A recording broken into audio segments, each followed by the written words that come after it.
And I entitled this study, Valueless Valuables. And before I go into the study, I would like to share with you a legend about a farmer and King Solomon.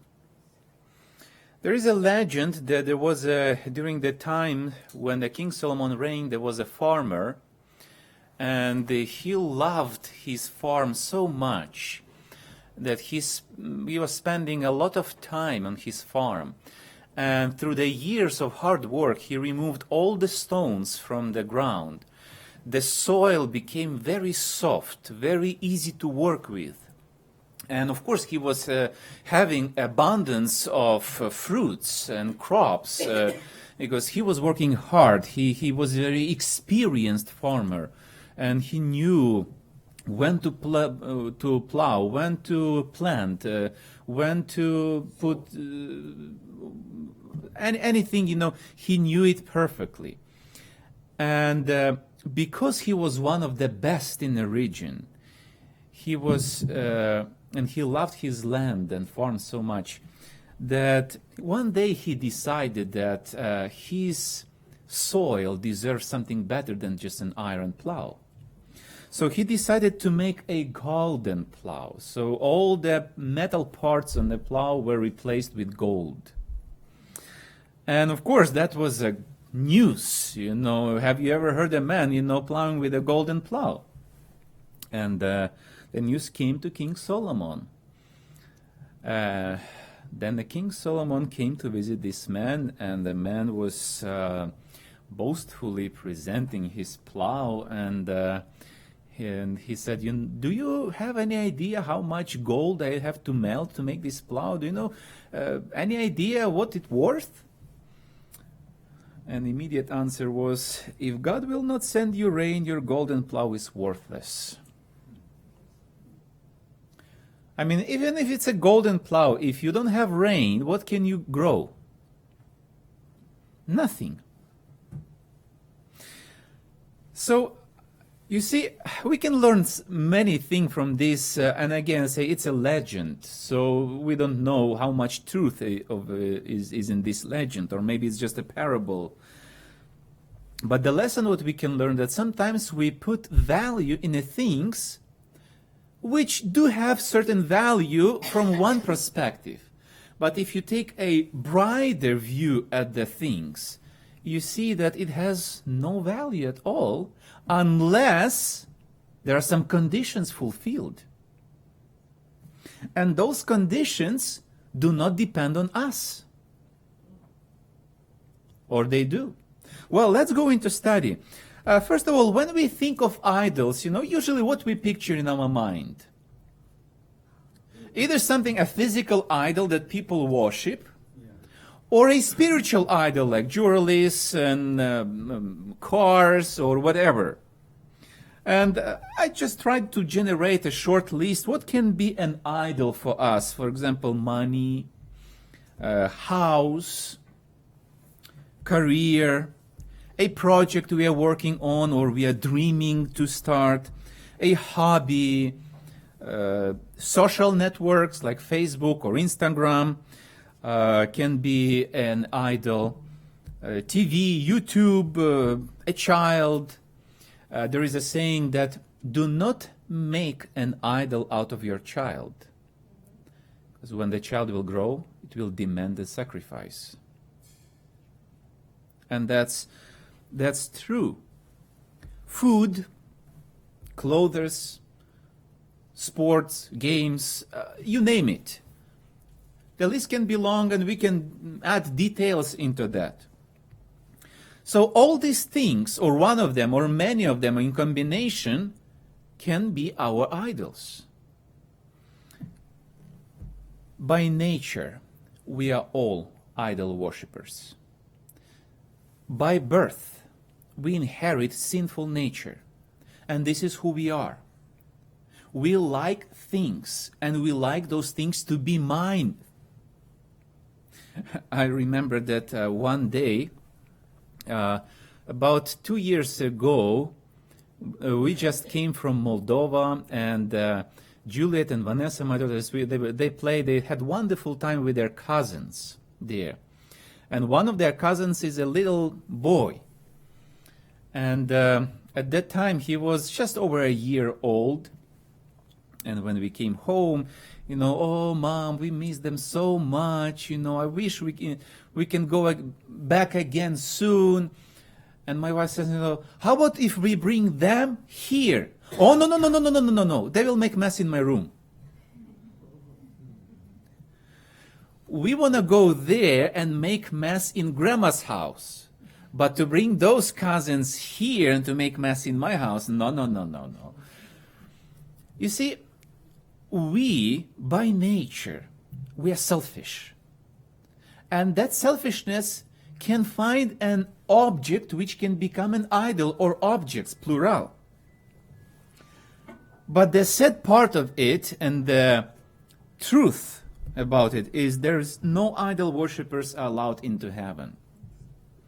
In Romans chapter 3, verse 10 and 11, we read, "Be not deceived, neither fornicators, nor idolaters, nor adulterers shall inherit the kingdom of God." I just took parts of the Bible verses. But if no adulterers are allowed into heaven, what do we have to do with our idols? To overcome them, no? To abandon them. And here is where my main study begins. Why is it so hard to overcome idols? I found 3 major points why it's so hard to overcome idols. 1, idols bring immediate satisfaction. It's something what we like, something what we enjoy, and we like and enjoy right now. When I eat it, I enjoy it. When I watch it, I enjoy it right there. It's not that I watch something and in a week the enjoyment comes, or later. No, I enjoy when I do it, when I'm there.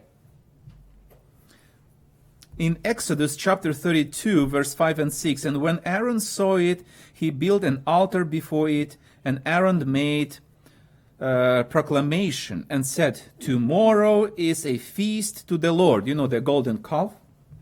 "And they rose up early on the morrow and offered burnt offering and brought peace offering, and the people sat down to eat, to drink, and rose up to play." Immediate satisfaction right there. Let's bring them early in the morning, let's bring the offering. But the main purpose was not the offering. What was the main purpose? The worship, the pagan style of worship, which is the eating, drinking, and if you look into a Hebrew original, playing. They were not playing games, cards, no. That particular word is applied that it's in English it's orgy, when there is uncontrolled sexual pleasures. So that's what they were doing, because that's what was always following the pagan worshipping. So that's what they wanted. This is why they woke up very early, quickly to be done with the offering, and then the pleasures. Panem et circenses, this is in Latin, which means bread and show. But you know that ancient Rome's slogan never actually became ancient. It's still actual today. It's applicable today, even more than in the Romans' time. Because what we want today as human being, our nature, bread and entertainment, bread and show. This is why it's very hard to overcome. Because even if I know there is something wrong, but I like it, and I do it because I receive immediate satisfaction. That's another question, how long that satisfaction lasts. That it's temporarily, and sometimes very short. But this is why we do it. Because even we become physically dependent, emotionally dependent on that particular practice. And it's hard to give up. Do you think it's... How many people, they're alcoholics, and they know they're miserable. They know and they want to give up, but they cannot. Why? Because they became so involved into that, so deep into that, that they are already emotionally and physically dependent on that. And it's hard to give up. Second point, why it's so hard to overcome idols? They appear to secure our future. Speaking of a house, money, investment. Let's read in Luke chapter 12, verse 18 to 20. You know the parable of a rich man. I'm reading the second part of the parable. And he said, "This will I do." That's the rich man was talking to himself. "I will pull down my barns and build greater, and there will I bestow all my fruits and my goods. And I will say to my soul, Soul, thou hast much goods laid up for many years. Take thine easy, eat, drink, and be merry. But God said unto him, Thou fool, this night thy soul shall be required of thee. Then whose shall those things be which thou hast provided?" We tend as humans, and we plan for our future. We want our future. And worries about the future, can they become an idol? And this is why it's hard to give up, because you have $1,000 and that's all you have. And now there is a need. And to spend that $1,000 and to be left with nothing, you have to go by faith. And here where we fail. Because in order to secure the future by spending, you can do only by faith that. And by no reason, no logic can push you to do that.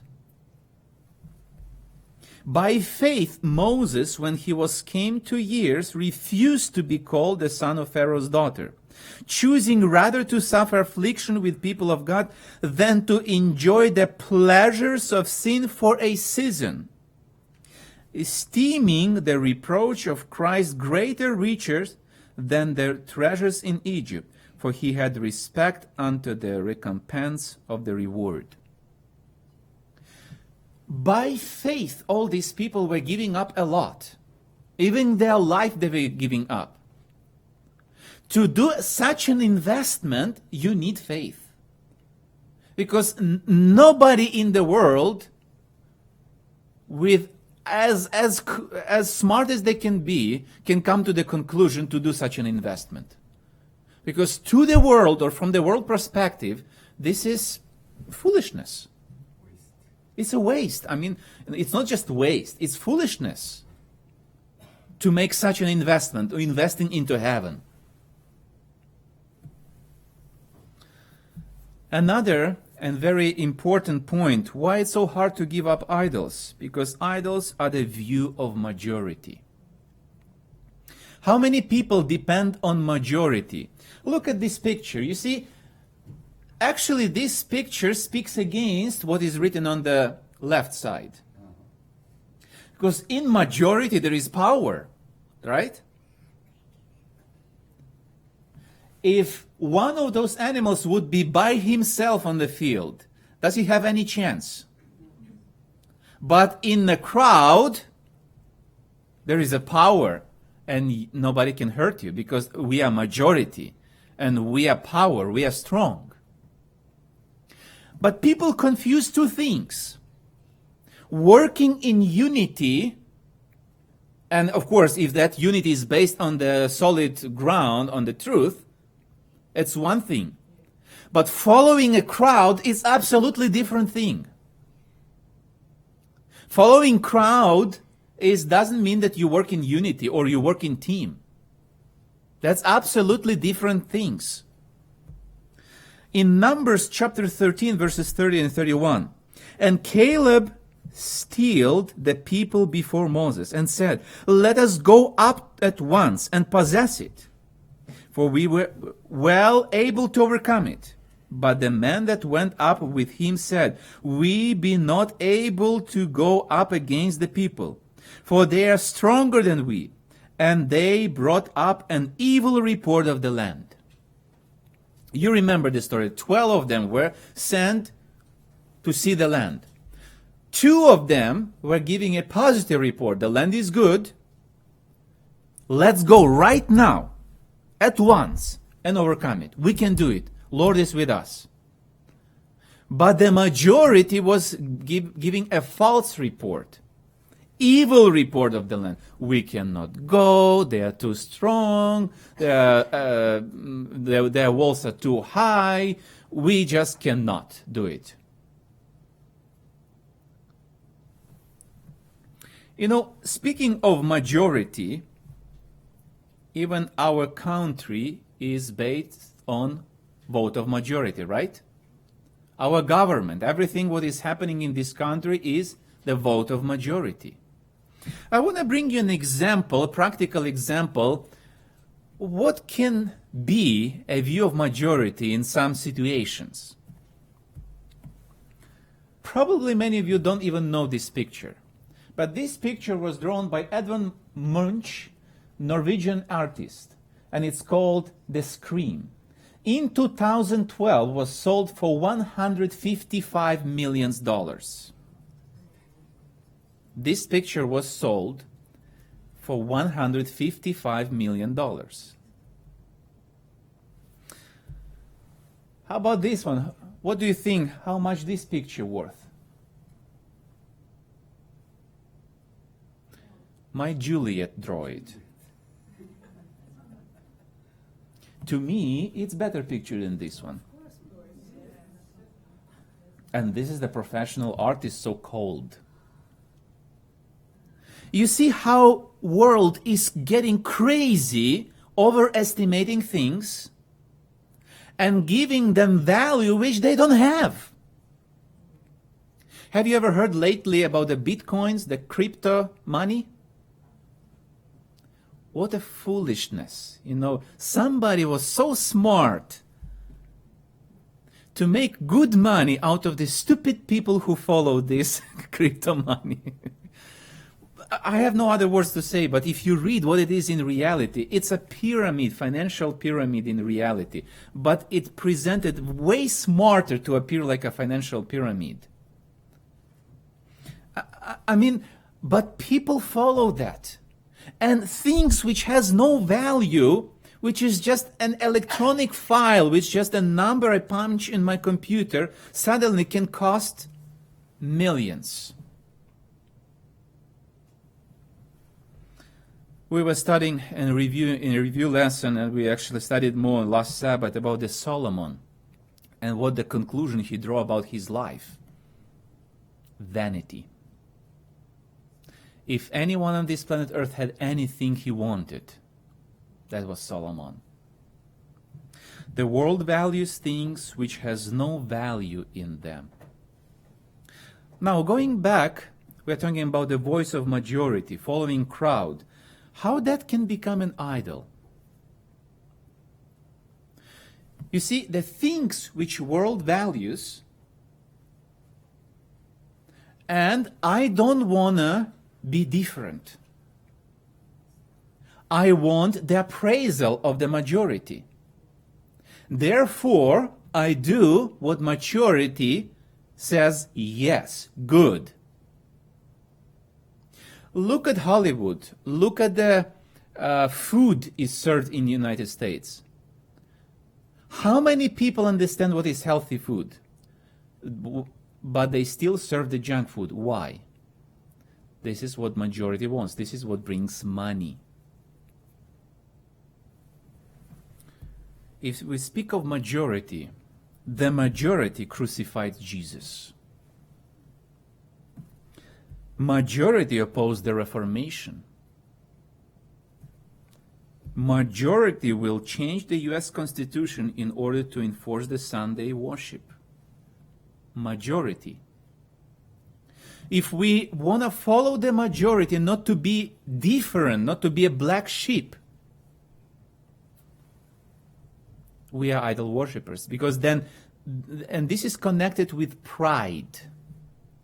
Because I won't be estimated, I won't be appreciated of this world, of people around me, of my neighbors, of my co-workers. Therefore, I do what everybody does, not to be different, to be like others. So I would be estimated.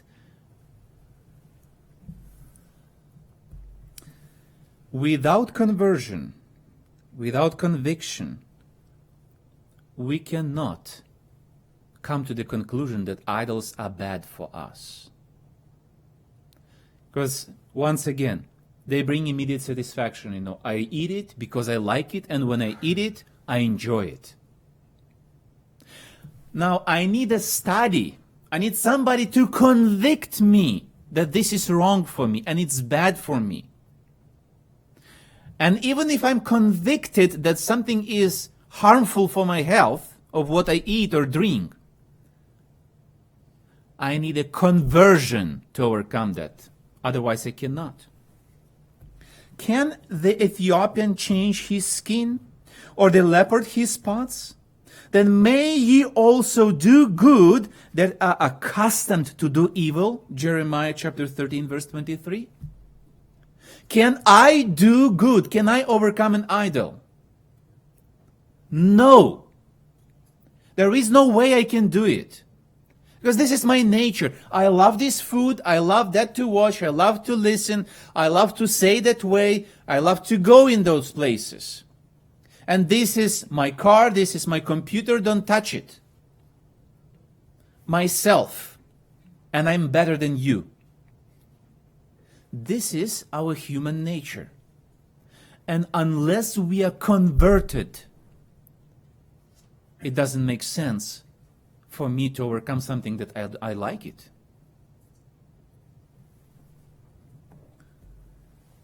And but in 1 Corinthians chapter 6, verse 11, we read, "And such were some of you." If you remember that we were reading that about the idolaters will not enter into the kingdom of heaven. Now this is the continuation of the same chapter. "And such were some of you," like the idol worshippers and so on. "But ye are washed, but ye are sanctified, but ye are justified in the name of the Lord Jesus and by the Spirit of our God." So Paul was writing to Corinthians, yes, you were right like those people I just described. But now you're different. What made you different?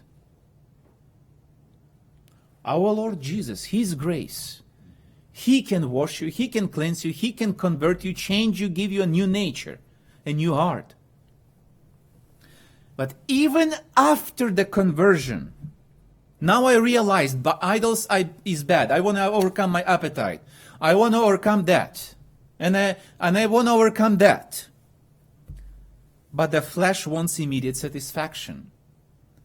Now I have a new heart. I have new plans, new desires, new motives. But the appetite is still the same.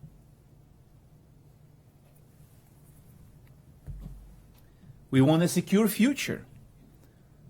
Yes, now I believe in Jesus. But this is my investment. I cannot just donate it to the Lord. And don't get me wrong, I'm not saying that we should not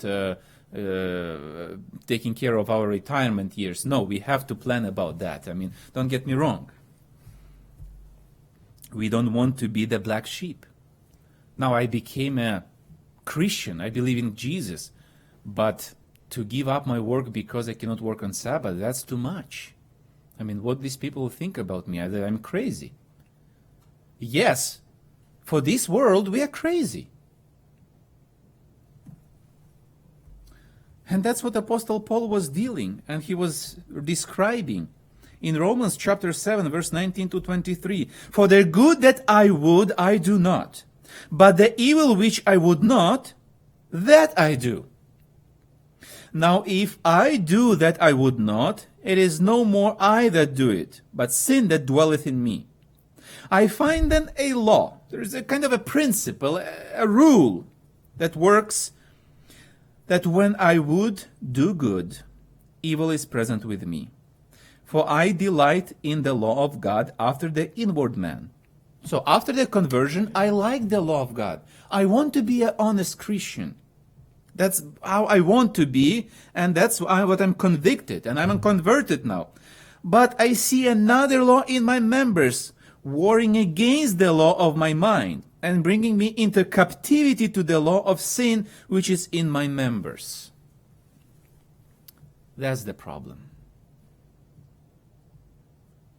Even we are converted, the flesh desires things which used to receive since I became into this world. And that's what I want. And this is the battle. But sometimes, like in that parable of a rich man, when he looked at abundance of fruits, and he said, take it easy. Now you're safe for many years to go. And we do not realize the shortness of time. Therefore, we are taking it easy. In Matthew chapter 16, verse 26, for what is a man profited if he shall gain the whole world and lose his own soul? Or what shall a man give in exchange for his soul? Now imagine that you are in an airplane, and suddenly you hear a bang, some noise, and then silence. And the captain announces, we just lost both engines. We are over the Atlantic. There's no land to land. What do you do?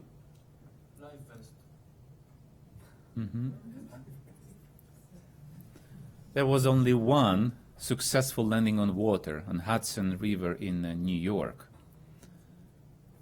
But what do you do? Oh, let me quickly post this on Facebook.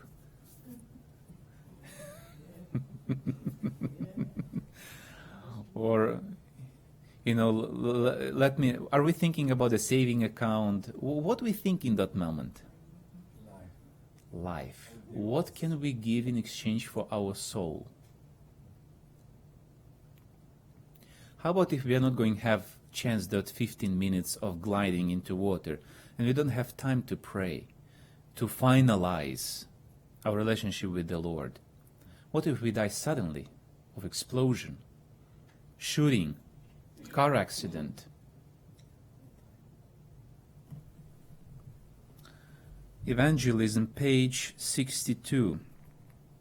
This is speaking of money mostly, but it applies the same principle to all of our idols. But in the work and cause of God, men are afraid to venture. Money seems to them to be a dead loss that does not bring immediate returns when invested in the work of saving souls. The very means that is now so sparingly invested in the cause of God, and that is selfishly retained, will in a little while be cast with all idols to the moles and to the bats. Money will soon depreciate in value very suddenly when the reality of eternal senses opens to the eternal sins opens to the senses of man. Everything suddenly will lose its value. Everything. Everything I liked, everything I wanted, everything I dreamed of on this planet Earth, suddenly loses its value once I'm diagnosed with cancer. Once I'm in a danger of losing my life. What is that? Now imagine I have $1 million worth art in my living room. I don't have, but imagine I have. And everybody comes, do you know how much I gave you? It's $1 million worth, And I got it just for $100, some by accident in a Goodwill. And now that art is the most precious thing in my house. But what is the most precious thing in my house? My wife, my children. You see, sometimes we praise things which have no value. But when it comes the eternity, when it comes those scenes that this is it, this is the end, my end, what do I think of? In that day a man shall cast his idols of silver and of his idols of gold, which they made each one for himself to worship. Why I made that phrase in bold? We make our own idols. No, today we don't melt gold to make an image of some little beast or who knows whatever creature to worship. But we still make our idols today. Either by food we prepare, by things we buy, by things we share in social networks, we make our idols. And in that day, it will become worthless. But do you know what is the greatest idol? It's pride.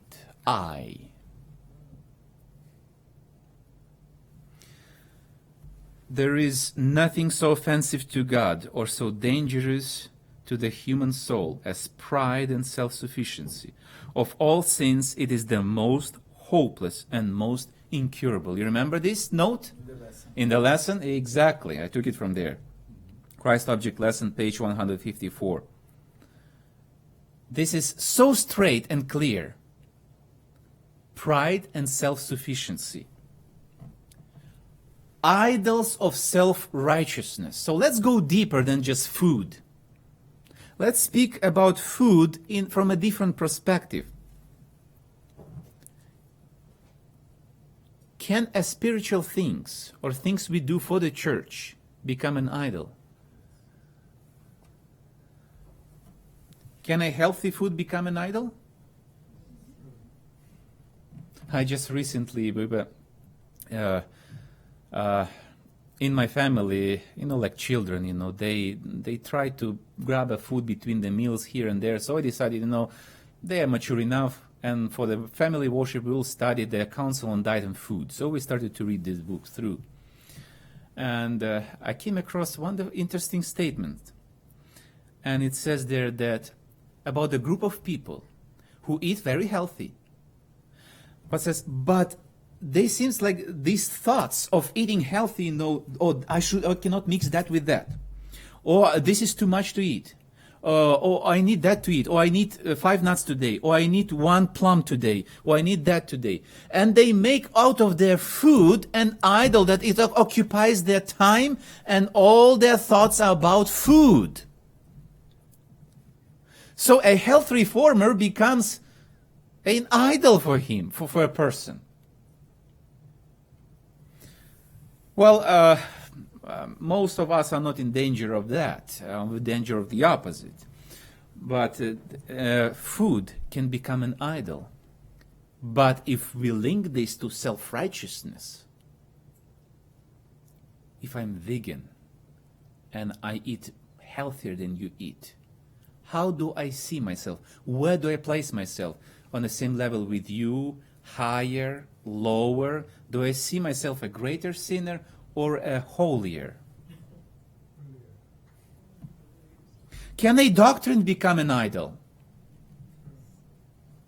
You remember when the representatives from the General Conference, or I don't think they were sent, we don't know the details, but they came from Jerusalem, brothers, and they came to the church in Galatian. And Paul writes them a letter, don't listen to them. They bring strange doctrines. Why? They could not give up the doctrine about the circumcision. Yes, we have Jesus. Yes, we are saved by grace, but we have to be circumcised. They just could not yield that now it's worthless. Centuries it was very important, and now suddenly it's just nothing. They could not stand such a doctrine. I remember in one of the conferences, I had to argue with a brother, and I tried to convince him that message to the Laodicea applies to us. He was convinced that no, it cannot be applied to us. Can a doctrine become an idol? Can a tradition become an idol? How many times the traditional view is appraised more than common sense even?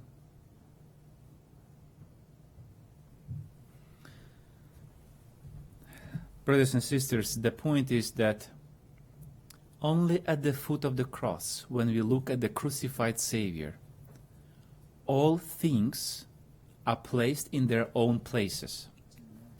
Worthless things become worthless. Things which are of little value, they gain their little value in our views. And the things which are priceless, they're so precious, we begin to appraise them properly, and that can only happen at the foot of the cross. I would like to share you one good technique, or the best technique to overcome idols. In Acts chapter 19, verse 18 and 19, "And many that believed came and confessed and showed their deeds.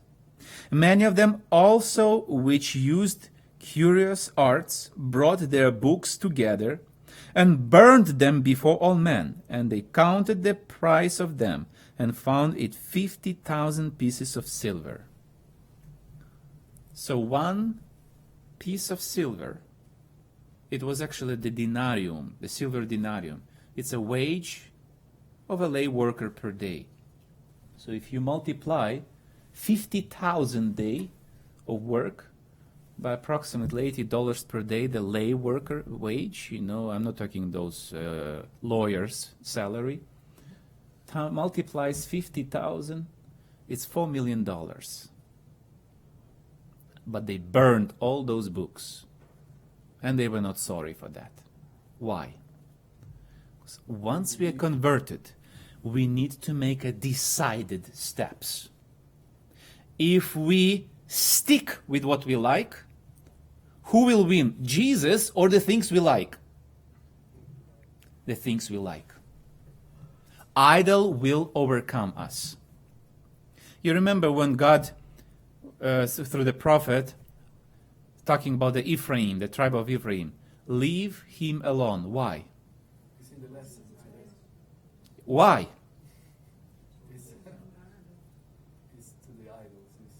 Linked to the idols.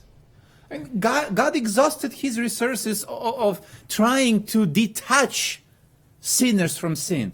But against our will, God can do nothing. So let us end with a key verse again. That the trial of your faith, being much more precious than a gold that perisheth. Gold, everything valuable in this world, from the world's perspective, will perish. What will stand? What we will need to stand? A tried faith. Only through faith we can become overcomers. Only through faith I can give up something, hoping and believing and being sure that I will receive the reward in heaven. Therefore, I would like that we conclude with singing a hymn. How many stars I'm going to have in heaven, and if I'm going to have any, and if I'm going to be there in heaven.